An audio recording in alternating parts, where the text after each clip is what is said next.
down in the bottom of the pot, so it raises it up off the bottom. Your rack. If you don't have a rack, and that you don't have a like a vegetable steamer rack, you could use that as well. But that goes down in, and then your jars will go in, but don't make them real tight, because you've got to have the water circle a bath. Right. A bath means you get covered in water all the way up to your chin. Right. Well, when you're water bathing, you have to be an inch above the top of the jar. Right. So it'd be like being underwater when you take a bath. Yeah. And so your stock pot has to be tall enough to allow for a pint jar and 2 inches above that. Right. So again, check it out before you start the process, so that you know whether or not you need to go borrow somebody's pot to make sure you've got the equipment that you need. And so when you're doing jams and jellies, one of the things that you need to remember is that the product that you put into the jar has to be of good quality. And like our peaches that we did last year at our canning and jamming workshop, we made peach jam, but we got the peaches as seconds from our farmer's market in August. Right. And we had our workshop in September. So how does that work?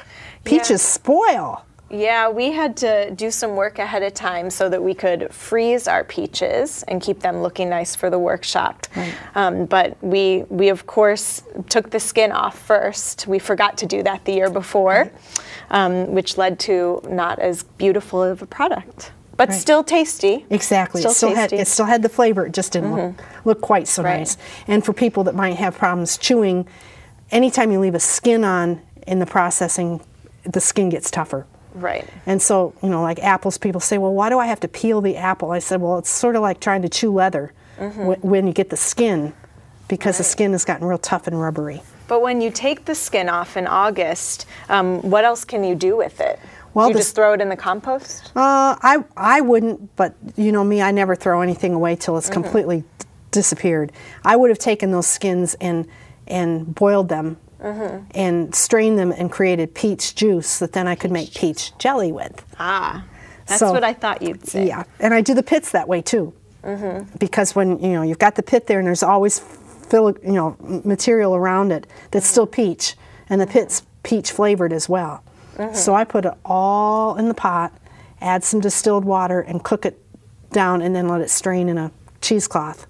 Right. And then it finally goes out to the compost bin then. But not till I get it all, gotta use get all the flavor out.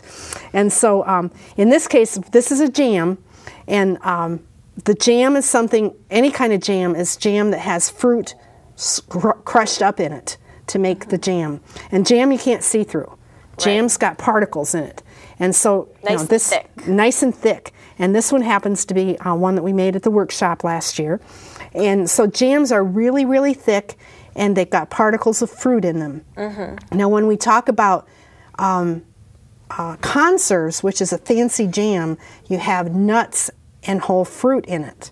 Okay. And preserves are whole fruit only. So again, you're sort of walking up the steps to the higher level, more sophisticated jams and jellies. Right. Okay. So jam is all mushed up. That's the easy way to think. Mashed strawberries are jam. If you take the strawberries and leave them whole and make jam out of them, still cook them, but you don't cut them up, then it becomes a preserve. Preserve. And then if you add walnuts? Then if you add walnuts or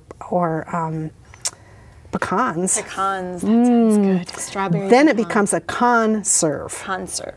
And again, a sophistication. Right. So where does jelly fit in all this? That means there's no fruit in it at all. It's only the juice. Right. And so jellies are clear.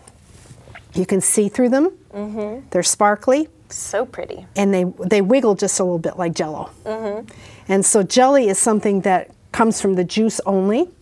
And one of the things that we have to think about when we make jelly is that if you're doing like grape jelly or like the peach jelly that I would have made out of the skins of this, one of the temptations is that when you're letting it drip into a bowl, which usually we make like a small pillowcase, hang it from the kitchen doorknob and the bowl underneath it and let the juice drip out of it. The temptation is to squeeze the bag and get more juice out. But what happens is if you squeeze that bag, then you get some of the particles of the fruit in it, and then it becomes dirty looking.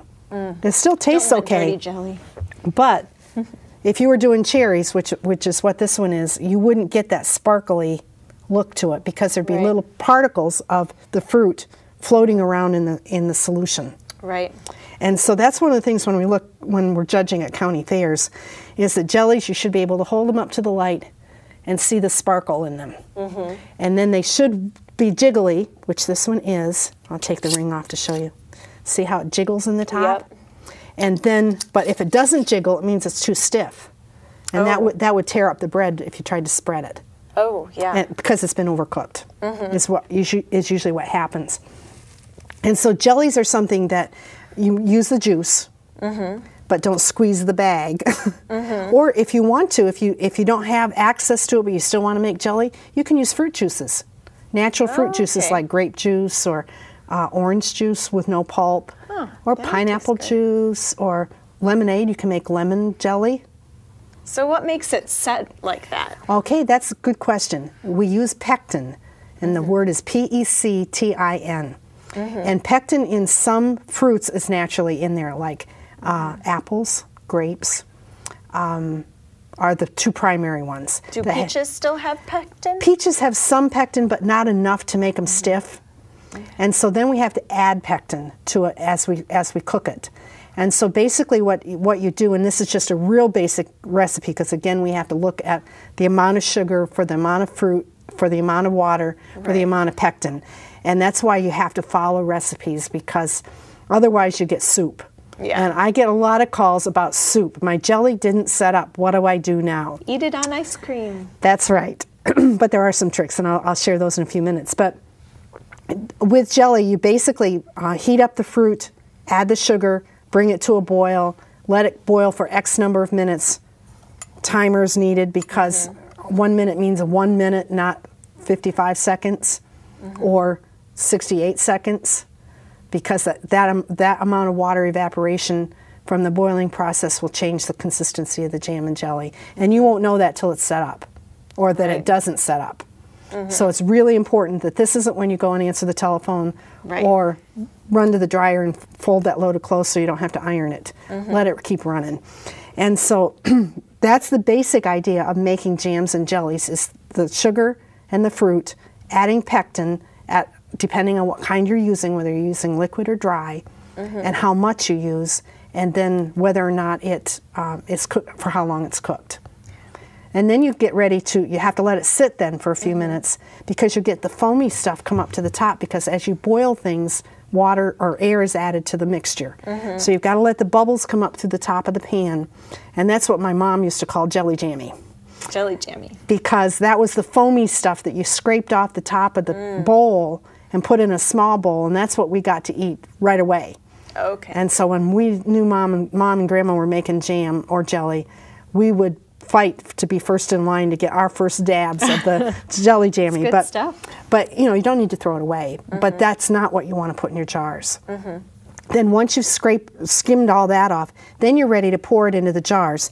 And that's why it's so important to have this, because it's very hot and it's also very sugary, so if it splatters on you, you get burned.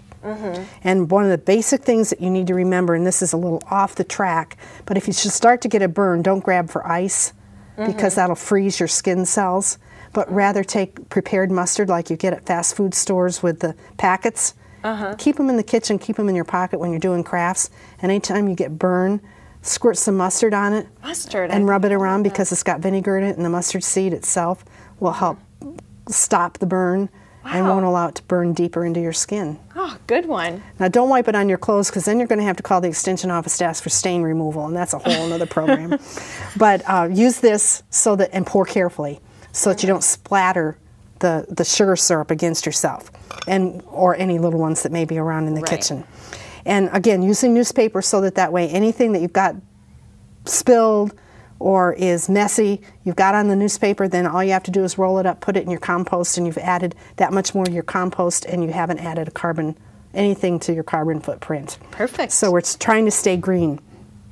When you're processing jellies, it used to be in the old days, if you didn't use wax, all you had to do is take your jar, I'm going to put the lid on this to make sure I don't do it, is that you tip it upside down and then tip it back up, and then it would seal on its own.